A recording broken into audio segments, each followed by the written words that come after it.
Hello students, আমি Nitish sir জ্ঞানজ্যোতি coaching সেন্টারের পক্ষ থেকে তোমাদের প্রত্যেককে জানাই আরো একবার স্বাগত। তো স্টুডেন্টস, আজকে আমি তোমাদের সঙ্গে আলোচনা করব এনইপি 4 ইয়ার আন্ডার গ্র্যাজুয়েট প্রোগ্রামের অধীনস্থ যে সমস্ত ছাত্রছাত্রীরা নর্থ বেঙ্গল ইউনিভার্সিটি আন্ডারে বিভিন্ন কলেজগুলোতে পড়াশোনা করছো তাদের জন্য আজকে এনইপি থার্ড সেমিস্টারের স্টুডেন্টদের মেজর 5 এর হিস্ট্রি থেকে অতি গুরুত্বপূর্ণ একটা টপিক নিয়ে আজকে আলোচনা করবো। সেটা হচ্ছে আদি মধ্যযুগের ইতিহাসের উপাদান সম্পর্কে আলোচনা করব। এবং তোমাদের আজকের যে ক্লাসটা রয়েছে সেটা কিন্তু মাইনর হিস্ট্রিতেও রয়েছে। আবারও বলছি, যারা মাইনর হিস্ট্রি রয়েছে থার্ড সেমিস্টারে তাদের এবং যারা মেজর 5 রেখেছো তাদের সিলেবাসটা কিন্তু সেম হচ্ছে। সুতরাং আমি মেজর 5 এর যে হিস্ট্রি ক্লাসগুলো নেবো সেটা কিন্তু মাইনরেও তোমাদের কাজে লাগবে। তো স্টুডেন্টস, যারা এখনো পর্যন্ত আমাদের চ্যানেলটিকে সাবস্ক্রাইব করেনি তারা অবশ্যই চ্যানেলটিকে সাবস্ক্রাইব করে পাশে থাকা বেল আইকন অল প্রেস করে দাও, যাতে নেক্সট টাইম থেকে কোনো ভিডিও আপলোড করলে তার নোটিফিকেশন তুমি সবার আগে পেতে পারো। এছাড়া তোমরা যারা অনলাইনে আমাদের সঙ্গে যুক্ত হবে ভাবছো তারা অবশ্যই আমাদের অফিসিয়াল নাম্বার দেখো দেওয়া আছে, অফিসিয়াল নাম্বারে যোগাযোগ করতে পারো আমাদের সঙ্গে 7076398606 এবং 6295916282 নম্বরে তোমরা সরাসরি যুক্ত হতে পারো। আমাদের total online course fee first এবং সেকেন্ড সেমিস্টারের স্টুডেন্টদের জন্য কোর্স ফি যেটা রয়েছে ফার্স্ট সেমিস্টারে 999 এবং সেকেন্ড সেমিস্টারের জন্য 999, মেজর কোর্সে এবং মাইনর কোর্সে রয়েছে 699 বা মাল্টিডিসিপ্লিনারি কোর্স যারা রয়েছে তাদের 699। থার্ড সেমিস্টারে যেটা রয়েছে সেটা 1199 মেজর কোর্সের এবং 699 রয়েছে মাইনর কোর্সের। এবং ফিফথ সেমিস্টারে রয়েছে মেজর কোর্সের 1199 এবং মাইনর কোর্সের রয়েছে 699 রুপিস পুরো কোর্স ফি।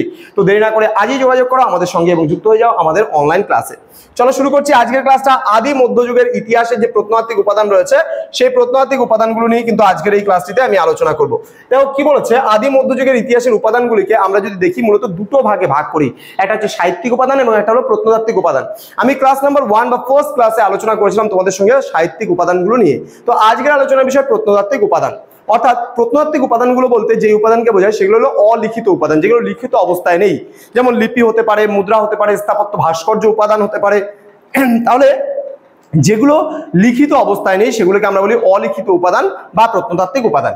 বলছে গুপ্ত সাম্রাজ্যের পতন থেকে তুর্কি আফগান শাসনের সূচনাকাল, যেটা 650 থেকে 1200 পর্যন্ত, কোনো কোনো 1206 পর্যন্ত দেওয়া আছে। তো এই পর্যন্ত ভারত ইতিহাসের আদি মধ্যযুগ হিসাবে কিন্তু চিহ্নিত রয়েছে।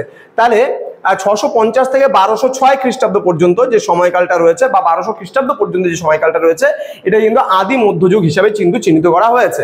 বলছে এই সময়ে রাজনৈতিক, সামাজিক, প্রশাসনিক এবং অর্থনৈতিক পরিবর্তনের মধ্যে দিয়ে ভারতবর্ষের ইতিহাস কিন্তু প্রাচীন যুগ থেকে কিন্তু মধ্যযুগে প্রবেশ করেছিল। আদি মধ্যযুগের ইতিহাস রচনার জন্য যেসব উপাদানের উপর নির্ভর করতে হয় সেগুলিকে মূলত দুটি ভাগে ভাগ করা হয়, যথা প্রত্নতাত্ত্বিক উপাদান এবং সাহিত্যিক উপাদান। তো লাস্ট ক্লাসে আমরা সাহিত্যিক উপাদান আলোচনা করেছি, আজকে প্রত্নতাত্ত্বিক উপাদান সম্পর্কে আলোচনা করবো। দেখো কি রয়েছে, প্রথম পয়েন্ট রয়েছে লেখ। লেখ কি জিনিস? যেটাকে আমরা বলি লিপি। লেখ মানে হচ্ছে লিপি। তাহলে আদি মধ্যযুগের ইতিহাস রচনার ক্ষেত্রে প্রত্নতাত্ত্বিক উপাদান অপরিহার্য উপাদান হিসেবে কিন্তু বিবেচিত হয়ে থাকে। প্রত্নতাত্ত্বিক উপাদানগুলির মধ্যে বিশেষ গুরুত্বপূর্ণ হলো লেখমালা, ঠিক আছে। এবং লেখকে দুটি ভাগে বিভক্ত রয়েছে, সরকারি লেখ এবং বেসরকারি লেখ। মানে সরকারি লিপি আমরা বলতে পারি এবং বেসরকারি লিপিও আমরা বলতে পারি। তো সরকারি লেখ বলতে সাধারণভাবে রাজকীয় প্রশস্তিমূলক লেখ, তাম্রশাসন বা ভূমিদান পত্রগুলিকে কিন্তু বোঝানো হয়ে থাকে।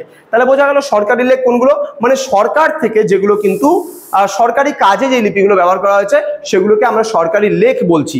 বলছে প্রশস্তিগুলিতে প্রধানত রাজার সামরিক কর্মকাণ্ড তথা রাজ্য জয়, রাজার সংস্কারমূলক কোনো কাজ, মানব হিতৈষণা প্রভৃতির উল্লেখ থাকে। অপরদিকে বেসরকারি লেখের সংখ্যা কিন্তু অনেক বেশি। যেগুলো বেসরকারি লেখ বা লিপি রয়েছে সেগুলোর সংখ্যা তুলনামূলকভাবে অনেক অনেক বেশি।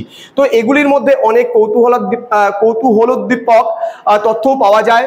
ব্যক্তি এবং বংশের গুণকীর্তন করে বেসরকারি লেখ রচিত হয়। তবে যেসব লেখ থেকে প্রত্যক্ষভাবে রাজনৈতিক ইতিহাসের তথ্য সংগ্রহ না করা গেলেও শিল্প ও ধর্মের ইতিহাস জানতে এর গুরুত্ব কিন্তু অনস্বীকার্য রয়েছে।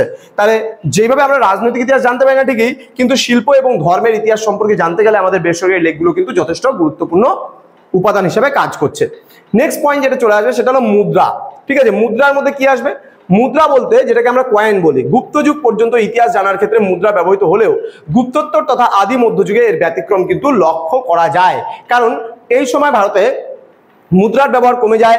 মুদ্রা থেকে অর্থনৈতিক দিক ছাড়াও অন্যান্য গুরুত্বপূর্ণ যে বিষয়গুলো রয়েছে সেগুলোও জানা যায়।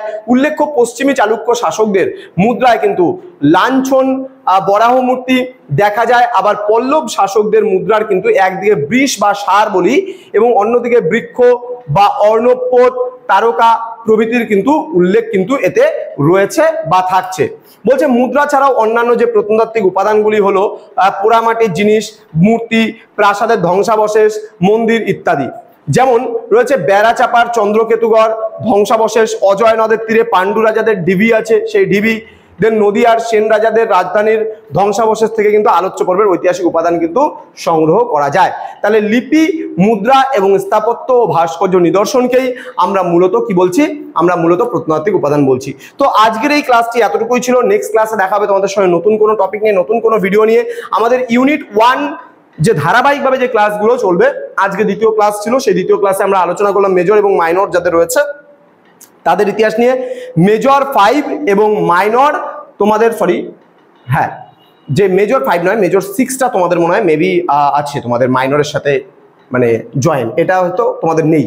তো আমি যখন থেকে তোমাদের মেজর পেপার 6 করাবো, হিস্ট্রিতে ধ্যান দিবা, মেজর পেপার 6, তো তখন কিন্তু তোমাদের মাইনরের ইতিহাসটা হবে। যারা মাইনরের স্টুডেন্ট রয়েছে বা যারা অনার্সের এই মুহূর্তে দেখছো, তো তাদের ক্ষেত্রে আমি বলে দিলাম। তো আমাদের অফিসিয়াল নাম্বার 6295916282 এবং 7076398606 নম্বরে তোমরা সরাসরি চাইলে আমাদের সঙ্গে যোগাযোগ করতে পারো।